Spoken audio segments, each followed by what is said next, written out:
It is not a cultural Trojan horse, put it that way.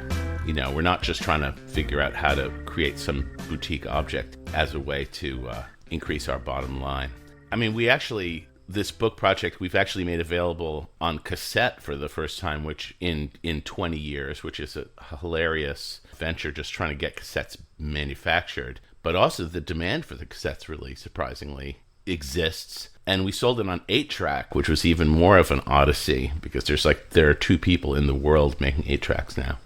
I do feel I have to explain what this They Might Be Giants book project is just in the simplest terms, because people listening to our conversation will be completely lost, and I don't expect people to do research before they listen to a podcast. So I am John Flansburgh of They Might Be Giants. I'm the guy with the glasses, and our new musical project, which comes out in November, is called Book. It is a 12 by 12 hardbound, cloth-covered art book, essentially like a photo folio, except it includes lyrics as well that have been designed by a fellow named Paul Sayre in the form of concrete poetry. So each song's lyrics has its own shape, and it kind of has, if you took like art history and you studied like Dadaism, it has that kind of weird, like it's hard to explain but easy to understand. And it took Paul, he did it with an IBM Selectric typewriter from the 1970s, all by hand. Yes, jokes from The Shining did come up during that process. But it's a big project. It's 144 pages long. We made a whole album that is part of the project, and that's included as a CD. The album comes out separately as well, but basically this mixed media physical object in the real world was the main event.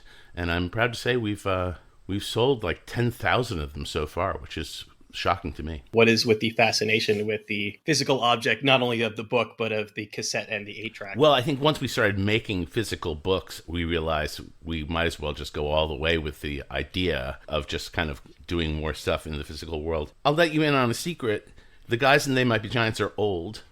And, you know, we have a different relationship to the album. You know, in the era of Spotify and streaming music in general, it's almost like I feel like 6 months ago there was like a memo from Spotify that was just like, P.S. the album is you know, obsolete. You can now stop making albums. Please just give us individual songs. And I sort of understand how that culturally that works. I DJ like a community radio show every week, and I'm very song-oriented person in general. I think a lot of people are, you know, love the song as like the single unit. Like there's lots of people who hate albums, who think albums are just like, but I guess the truth is like we're kind of set in our ways in terms of our process, and the way we approach recording projects is by making albums. And I guess this expanding it and sort of just doing this book project in a way was an effort to kind of justify all the energy we put into making a full album. So it's like strapping a little booster rocket on the back of the musical project. One of the weirdest things about putting out albums, especially as, you know, if you've been doing albums for a long time, it's like you might work for 6 months or a year on an album, and the week it comes out, like the week after it comes out, you're doing an interview and people are like, so what's next? And you're just like, no, I need you to pay attention to this thing that I poured so much effort into. And you feel like you're planting your flag in the sand with this one? Sort of. I mean, you know, it might be a lost cause. You know, it could easily be a lost cause. I'm not saying I have seen so many formats come and go in my life. I'm not going to pretend that the album is going to be a forever thing. And lots of people do really well in the single format. I think for a band like us, you know, there are different kinds of bands, and what's good from one band is different than another band. Like, you know, when I look back on our first album, you know, there are a couple of breakout songs. I mean, there's a song on it called Don't Let's Start that for a lot of people is like their favorite They Might Be Giant song. But to me, and it's one of my favorite songs to play, but one of the nice side effects of that record is that half of it is really very far left of center of like popular music, and it kind of defined the band in a singular way. Like it didn't. It was helpful to sort of show people, all the different kind of lopsided parts of the They Might Be Giants musical universe that there could be. I think it's just sort of informed our future as a band. Like we didn't just become a singles band. It's really difficult to find success if you're not chasing those trends. You've been doing this for a long time now, and I think people sort of broadly know what you do musically. Early on, was there an impulse to chase the popular trends a little bit more in terms of actually breaking through? No. I mean, actually, it was sort of just the opposite. The real legacy of the band, like where we started, and the kind of the thing that was a little bit of a shadow over us, was that John, when we started the band, John was actually in another band that had moved to New York to get signed.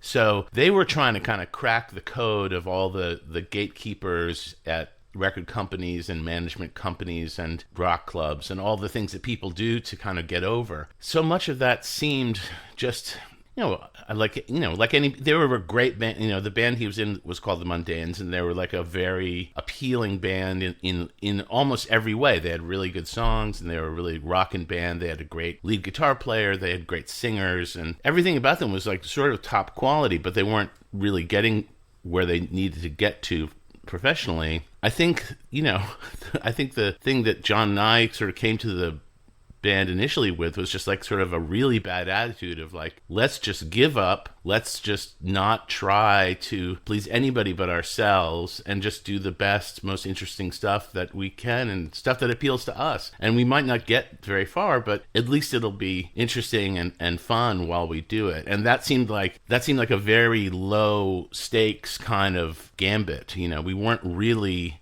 risking much, because if it was interesting to do it, while we're doing it, we'd get something out of it no matter what. I think the whole thing about musicians are very, are often very calculating. And I think one of the things that they often forget about in their calculations is like what's actually going to feel okay, even if it fails. And we just sort of wanted to kind of build in our own kind of personal parachute. I think people like to think of music and art, and I guess just working in general, as being a meritocracy, in the sense that like the best stuff is ultimately going to rise to the top. And obviously this is a very subjective comment, but certainly that's not always the case with music. What do you sort of ascribe the early successes to? I mean, how do you think you were able to break through that barrier without making a more conscious effort to appeal to the masses? Well, a bunch of things broke our way, which we definitely had some lucky breaks. Working with Adam Bernstein, the guy who directed our early videos, was a huge lucky break for us. But we've had a lot of little bits of good luck, but I don't even know, we started in 82, really started gigging steadily in 83, and even by 1990, we were still considered an up-and-coming band. So, I mean, we really crawled our way out of New York at a pretty slow rate. It's like everything else in life. It feels like forever when you're actually going through it. Oh, I mean, it was forever. I mean, it didn't just feel, I mean, when we started the band, when we started the band, I was shocked when we got to play at CBGB's. Before we even made an album, I was tired of playing at CBGB. There was huge arcs of experience. I am grateful that we had so much stage time and so much recording time before we started making albums, because I think we could have made much more zeitgeisty records in the 80s that would seem super. I mean, all recordings sound somewhat dated, but I think by the time we actually made our first album, we knew a little bit about how to avoid certain pitfalls. I don't know. I mean, the idea of success is so subjective, and the idea of a meritocracy in music is also incredibly subjective. I mean, I feel like the era we're living in now is almost disassembled the idea of like mass appeal music, which is interesting and kind of great, but it's a different world. I assume that when you set out to do this professionally, that success was something you were thinking about, at least just from the standpoint of, is this actually a thing that we can do for a living? Is this a thing that we can survive on? In those early days and during that time when you were banging your head against the wall to some degree. What was your working definition of success? That's a really good question, but I just don't. I can't say I really have a clear. I don't know if we really had a clear notion of it. I mean, we were doing shows. We were doing shows on week. I mean, I remember doing shows on weekends seemed like a great victory. Not playing the salad bar at 2 p.m. Yeah, I mean, because weekend shows are, people are looking to have a good time. Weekday shows, people are kind of just looking at you. Those are like work days. And when we were playing, there was some, we were coming out of New York City, which is a terrible place to start a band. I mean, I have to say, if people want some cheap advice from a guy in a band, like, don't start your band in New York, because it's incredibly expensive for everybody, and there's not a lot of scenes that are independent of just like the music industry. But we were lucky. Like, one thing we were really lucky about is that the East Village scene happened like while we were starting. So we were already playing these clubs, and then these clubs kind of caught fire. Like, it's hard to even explain. There was a club called the Pyramid Club, and it's one of those things where, like, if you were there, you know what it was like. It was crazy. It was a club that held 400 people. They flipped the room 4 times a night. There were like basically 2,000 people coming in and out of this tiny space, and it was just, packed like the subway. And it was a total scene. Like, there were dancers on the bar. It was this Dionysian, super decadent, super fun thing, and it was a scene. It was the place to be in New York. Everybody there knew they were in the place to be, and it wasn't like gross. It was super druggy, but it wasn't like gross and weird like in a Studio 54 way. It wasn't like an extension of like money. In fact, it was kind of very anti-money. It was a really just a dirty place that was like a hell of a lot of fun. And now, years afterwards, the Pyramid Club kept on going as kind of like a showcase place, sort of in the same way, very much in the same way that CBGB kept on going as a showcase place. Like, it would be hard to have played in CBGB's in its like last decade or two and think like, oh, this is an amazingly wonderful experience. Like, it's just all the bad parts seemed very present and all the interesting parts were long gone. But in its moment, the Pyramid Club and 8BC and Dorinka and all the other East Village places it was just a blast, and sort of just circling back to what I was saying before about like starting the band and just not really thinking too much about, how to turn this into something viable on a professional level. It was just totally fun in the moment, and that was really good enough. I don't think there weren't a lot of bands like what we were doing. I mean, even the format of what we were doing with like drum machines, and it just didn't seem like. I think we had a healthy amount of imposter syndrome. Does that ever go away? Well, it does. Over the course of the band, when we started, we were working with these homemade tapes that were like, bass and synth drums, and we would play along to those things. And it's like, we kind of put together a show that I think theatrically was kind of successful. And then the venue started getting bigger, and we started actually rocking out a little bit more. Like, we kind of moved from what I think people might perceive broadly as like a performance art thing, and started really kind of presenting ourselves like we are a rock band, but Ringo and Paul have been replaced by a tape recorder.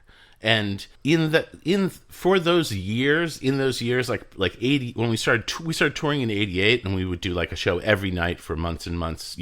Half of the year we were on the road, and it was very much like rock and roll boot camp. And I had never been in like local bands or teen bands or anything like that. So like I was an adult kind of getting those skills. While that was happening, when this is very personal and sort of anecdotal, and I have no idea what John's take on this would be, but like, while we were doing those shows, I felt like I was in AC/DC. I mean, I felt like I was in as real a rock band as any rock band had ever been. I was rocking as hard as anybody has ever rocked, and you can't stop this band's rockingness. And in the fullness of time, like, we got a full band, a rhythm section, and expanded the band in '92, and have been working that way ever since. And like, I am well aware of like how much that kind of presentation can kind of wash over a crowd. And I realized I think I was completely wrong. I was in those years that I thought, I think the people in the back row of our duo shows were like, wow, these guys are really just mining a very narrow shaft. You maybe didn't have enough imposter syndrome. Yeah, I think, yeah. Well, I don't know. How does imposter syndrome work exactly? I tend to think of it as like self-sabotage, in that when second guessing causes you right. work against your best interests. Maybe I just didn't realize I was an imposter. If everything felt so right at the time in that configuration, if you had a rock that no one could stop, you were the unstoppable force. What was the impulse to move to a full band? Well, there were sort of a couple things happening at the same time, sort of on different planes. We were playing much bigger and bigger spaces, and there was, when we started, we could see the people in the back row, like we could, and they could see everything that was happening on stage very, very clearly. By the time 1992 rolled around, we were playing in 2,000, 3,000 capacity rooms where some people were very far away from us and definitely could not tell what was going on stage. Working with tape seemed a little bit more artificial and a little bit more like, it seemed, given the size of the venues, I felt like it felt like we were like a track act more. It didn't seem as connected somehow. The music seemed more disconnected. And the other thing that was happening was we were touring. We spent the entire year of 1990 on the road. Like we did hundreds of shows that year, and our ability to change the show up became much trickier. When we were working in New York, like all through the 80s, we would come back to venues like a week later and have like new songs and different stuff, and like we were just always kind of woodshedding the show to keep it different, and we had lots of time to sort of invest in that effort. Once we were a touring outfit, it was much harder to change things up as actively as we like. And so you end up in that trap that a lot of bands that just do the same set every night end up in. And I think we realized that if we expanded to a live act, we could kind of solve a couple of problems at the same time, expand to a live rhythm section, that we could vary the sets very easily from night to night, which would be fun, and there wouldn't be any misunderstanding that we were looking to supplant Milli Vanilli on the charts. Was there a concern that you might be labeled as a novelty act? Oh, the way you were performing? I think we're still getting. I think we're broadly categorized as a novelty act even now. So I mean, I think what John and I are doing is like this sort of balancing act of like blending our personal sensibilities and our sense of humor into this kind of songwriting that is designed to hold up to repeated listening, and that's a different task than like making like a comedy record or making a novelty record, which is really just about that immediate impact. Like however hard hitting that immediate impact is, that's as good as it's going to get. I think hopefully what we're doing kind of works on a different level, and you can listen to the song more than once and get more out of it as you go. But I mean, every band, I've watched enough behind the musics to know that like every hair metal band feels like they're categorized. Every band feels sorry for themselves in some way or another. It's like nobody wants to be pigeonholed in a way. Like I guess the thing that's different now is like,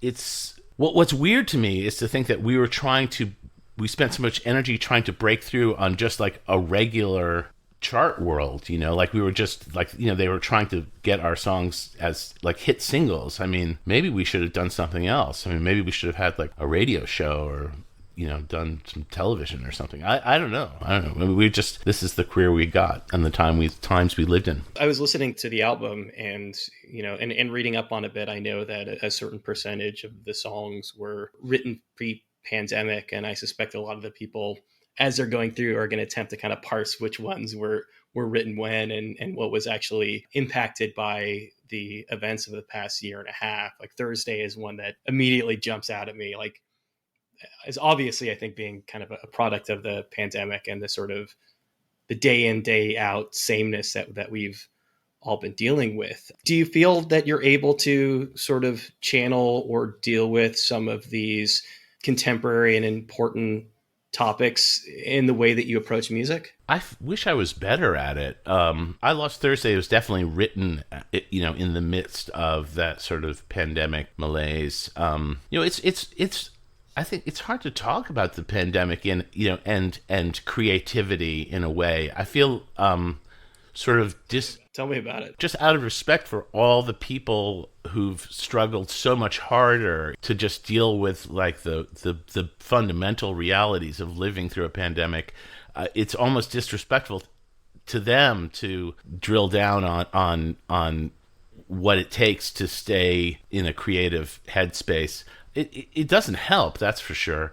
Yeah, I mean, it's just been really tough for everybody. I wish I had never heard that King Lear anecdote about Shakespeare. I mean, I love Shakespeare, and I think the guy's got some serious chops, but Talk about up and coming. yeah, you got to check this guy out. So, but the thing that's so at the beginning of the pandemic, there was a story going around, and I don't think it's apocryphal. I think it's actually true that he during the height of the bubonic plague, he wrote King Lear, and I think somehow this idea was being spread around to make creative types stop feeling sorry for themselves and kind of get into the mix. There's a culture of hustle porn is the word that you get reading LinkedIn, where it's just all about maximizing your output and all of this stuff that almost in some way runs counter to the creative process. Right. I mean, to me, the Shakespeare story was just like, oh, great, another reason Shakespeare is better than everybody else. Yeah. It doesn't prove history's anything. Greatest writer was able to write during a pandemic. Why can't you? Yes, exactly. Why aren't you more like Shakespeare? How profound of an impact did it have on, I guess, your ability to just sort of, get up and do what you do the work that you do? My studio has never been cleaner. I feel like it's led to a lot of false starts. And in some ways I feel like I haven't been able to finish as many things as I normally finish, and I think that's because I haven't been able to concentrate as hard as I normally am able to concentrate. But we did do. There's probably a half dozen songs or so in the book project that were put together during the pandemic. I Lost Thursday clearly is one of them.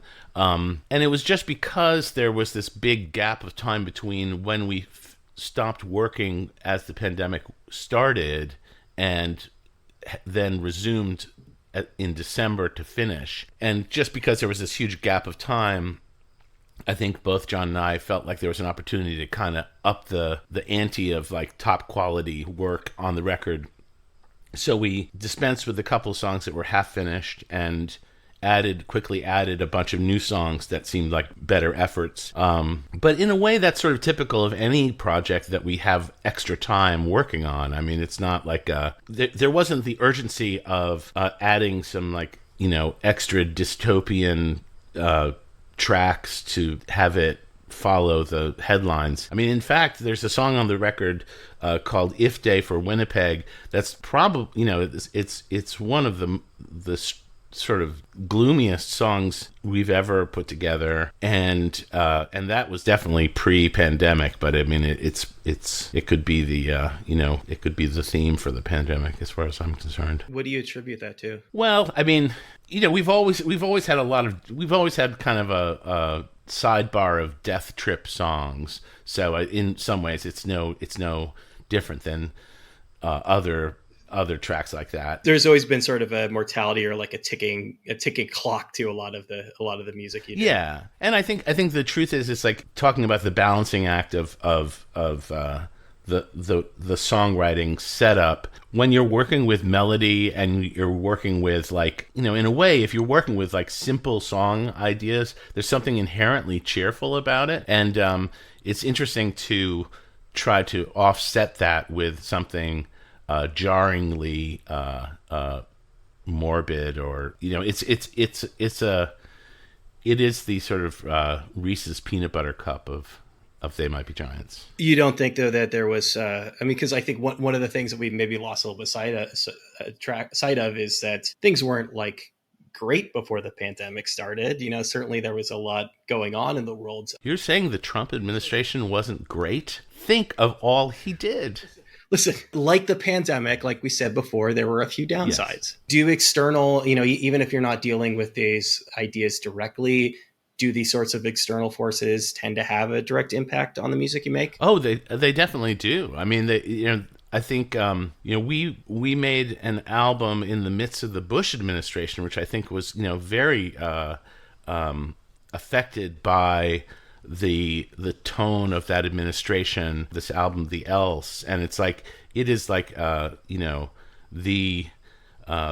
least cheery They Might Be Giants record ever made, and it really, I think it wasn't intentional at all, but we do live in the world. That's just a side effect of being aware of things. The relationship that like culture has to politics, or culture has to like political history, is a really interesting idea to me. I think in a way what we're doing, I guess the truth is the lateral move for They Might Be Giants would be to become more political satirists, but that has a very limited appeal to me personally. But I think that's sort of the established mode that people think of sassy musicians, sassy songwriters can address things in the world. If that doesn't work for us, I'm not sure the best ways to express ourselves politically. I mean, a few years back, we did a kids record,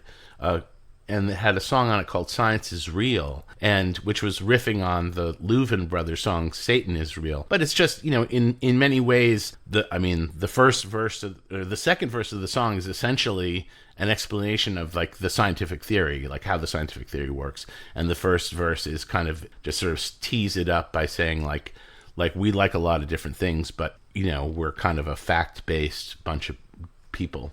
And it did not seem like a very controversial song as it was being put together. But in the fullness of time, that the idea of, our culture has it's not the 1950s anymore, and the culture has really moved past this notion that like whatever science says has got to be true. We don't go like computers, they're infallible, or like vaccines, they're proven safe. Obviously lots of people, for better or worse, and in this case obviously for worse, are doubting those things.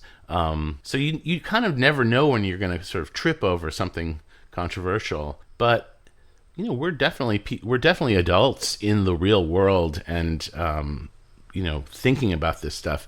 I don't know. It's all the odd thing is, I mean, this is just a total sidebar, but when I'm posting something on social media, I'll post something on Twitter and it'll be like, right on, whatever, blah blah, and I'll post something on Facebook and realize how fully captured Facebook has become by the hard right. Like you can't say, you could post like the most benign thing on Facebook. Like I could post right now, if I posted like, "We're all in this together," I would get like, there's probably the second response would be, "I hate it when bands get political, unfollow." So in a way, to some extent, like I think that we're not going after the Times so much as like the Times are kind of coming after us. I mean, in a sense, though, knowing that you're going to get that pushback regardless, is that a motivator potentially to lean into it more? There are moments that it seems like trolling those people would be the most delightful thing in the world, and I think everybody on social media experiences the same thing. I mean, I just, as an individual, like it's suddenly like we're all kind of running for like state representative. Like you're actually, you have to kind of check yourself before you say something really stupid just because you're feeling bitchy that day. What was the backlash to that Science song like? And did that, I don't know, did you regroup after that? And did you sort of re-examine what you were putting out into the world? I mean, again, obviously there's a difference between the stuff you're making for kids and the stuff you're making for adults. I'm proud of the song, and I'm glad the song is in the world. And I think it actually is sort of getting at something kind of specific that is okay to say. There are things about the song that are kind of a little bit reckless. I mean, even the statement "science is real" in and of itself is sort of undermines a notion of science that's that's but you know, the way science is explained and the way science is understood to the popular culture is this interesting. I don't know. It's troubling how it reminds me of things like the lost cause. Like there's so many facile ways that the power of science can be undermined by these kind of zingers that people come at it with. And a lot of times people are very persuaded by those quick and easy ideas. You know, the truth is, like, the scientific method is great. Science is incredibly powerful, and science is saving us from something far worse than we could ever imagine right now. So I you know, I tip my hat to science, and I really feel like there are people undermining the gravity of those ideas in the culture that just need to be shut up. Very, very politely shut up, I might add. I guess partially from the standpoint of fear of alienating people. You know, again, obviously that's something, as you alluded to earlier, Yeah. that you weren't. The stakes are perhaps lower when you do feel like you're making music for yourself. But like anything else, when you do become more popular and when it does become a career, the stakes are suddenly larger and suddenly right in front of you. Is part of not being overtly political is a fear of alienating a swath of your audience? Well, I mean, when public things like, you know, a blowback to a song like "Science Is Real" happen, you know, there are also, at the same time, there are people kind of boosting us along, saying, like, you know, I'm so glad you said this, and so there is, like, it's mollified in certain ways, but it does feel bad. Like, it's so hard to find an audience for what you're doing. I mean, we are the tortoise in the cultural music race, and I just feel like we've invested so much time and effort into persuading people to be interested in what we're doing that when we do something like that, you know, I mean, I feel personal, like I'm not trying, certainly not trying to alienate people, but you know, there's only so much you can do, and I mean, it's kind of weird. Like, I think about when we're doing shows, I think about, like, the structure of shows and how, you know, there's nothing phonier than, like, a second encore, and there's nothing greater than a second encore. Phonier in the sense of that sort of artifice that you're constructing. Yeah. I mean, because I mean, I've done shows in my life where we've gotten, you know, I guess every encore solicited. What do you call it? Like, we have done impromptu. Yes, we have done impromptu encores, second and third and fourth encores in our lives. I mean, if you play, you know, provincial towns in Germany, you will get, like, a third encore that is a powerful, emotional. Like, these guys might not ever be coming back. Yeah, they might not be coming back, and it's like it sort of feels like you're playing for some kind of, like, cultural prisoners. Like, you know, they have not been able to see a lot of things, and they are very grateful that you made the effort, and that feels really great. I mean, it's you just have to have, like, you know, ice water going through your veins to not feel something in those situations. But as, like, you know, as a person who puts a set list together, I do know that there's something kind of theatrical, or, I mean, I don't think it's pandering, and I don't think it's, like, manipulative. I think we're just trying to deliver a show that's going to feel, like, complete. And having a plan for a second encore is not a mistake, but it is a weird thing it's something I've never gotten used to mapping out, put it that way. Do you feel that you know, because of the fan base that you've cultivated, and people, you know, really have stuck with you, and all the people that I know that are into They Might Be Giants are very into They Might Be Giants. Do you think there's an expectation there of a certain amount of kind of, like, of intimacy that maybe they would get with larger bands when it comes to just sort of, like, social media or interacting? Yeah, I think that the whole culture has moved in that direction. I mean, I've participated in the Jonathan Colton cruise a few times. So you're like literally, like, trapped in an area. Yeah, you're on a boat with people. Although they've I have to say, Jonathan Colton's people have put together a scenario and set up bunch of protocols for how people behave that is makes it pretty easy. I mean, it's not it doesn't feel like Beatlemania, and I think it easily could.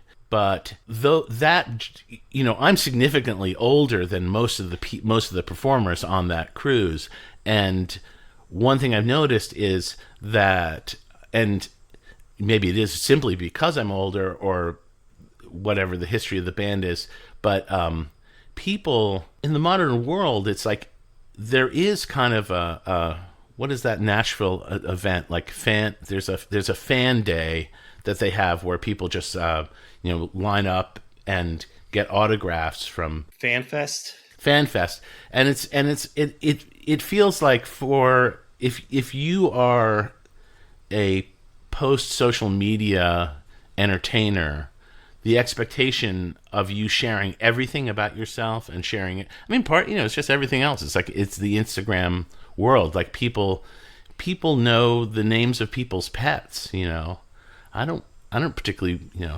I don't want people to know the name of my pet. I've got some privacy issues. You're not putting your entire self out there. No, and I mean, I'm happy.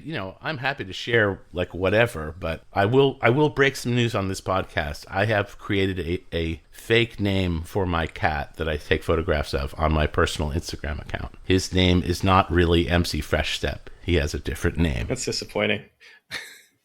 It's a good name. It is a good name. I was reading in the lead up to the release of this record that the both of you were working on solo releases as well, in a sort of almost a Kiss-like approach of. That's great. That specifically is something that you haven't done in a while and don't do too often. I mean, is that an opportunity to maybe show part of yourself? I really think that the artwork for my side project thing should be like in the full Gene Simmons Nightmare Kiss solo album makeup.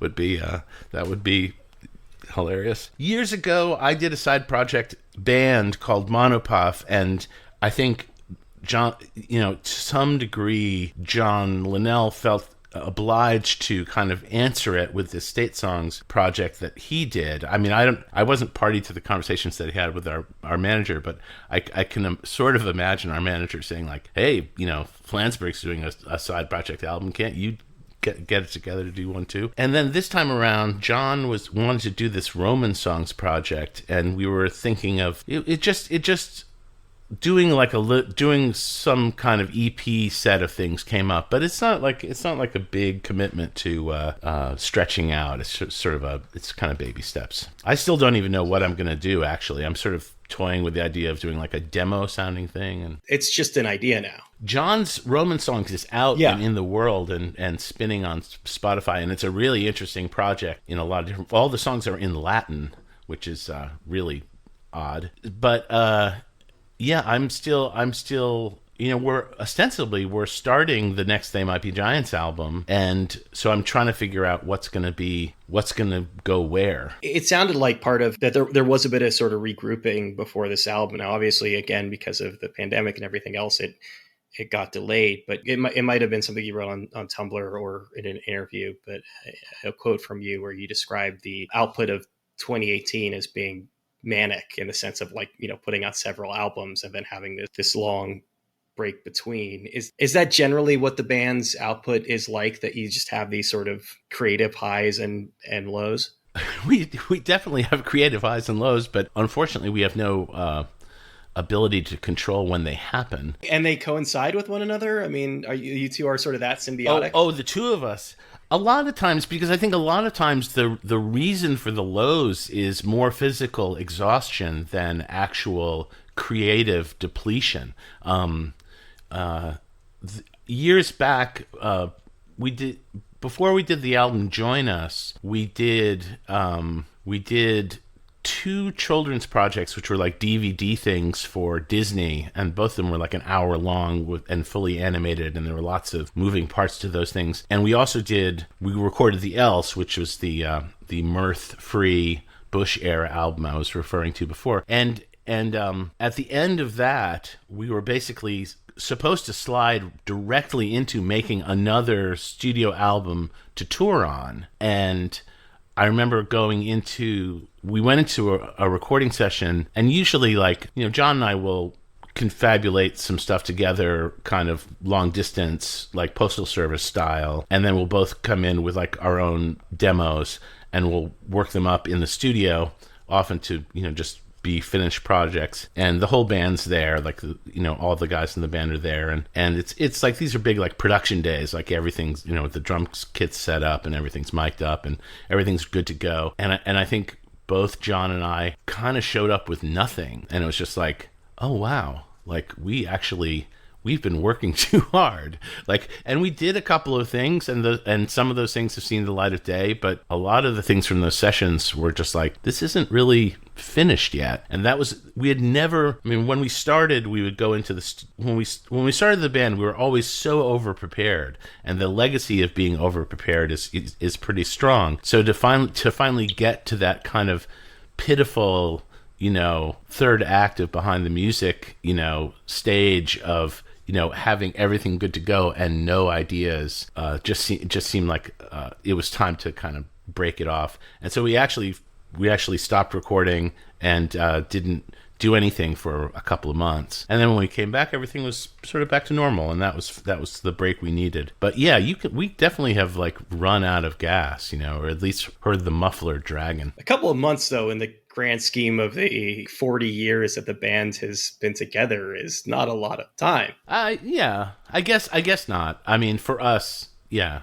But we're not, we're pretty clean living people. Is it that sort of, though, that ability to kind of like go away and each work on your own thing and come back together, do you attribute the band's longevity to this way you figured out of working? I don't have an explanation for why we kept on going. There have been times when we've been like, seriously broke, and those times have felt like it would be a perfectly good idea to stop. Right as we were ending our time with Elektra, we were touring a lot, but we actually were losing money on tour because our expenses were too high. And that just felt like a pit, that we were never going to get out of. It was like I felt like we were like kind of digging our own grave. But I don't know, being in a band is a total roller coaster. I'm sure you've talked. I know from listening to your podcast, you've talked to people who've had much higher highs and much lower lows. In some ways, I think we've been lucky. One thing that's been our good fortune is that, and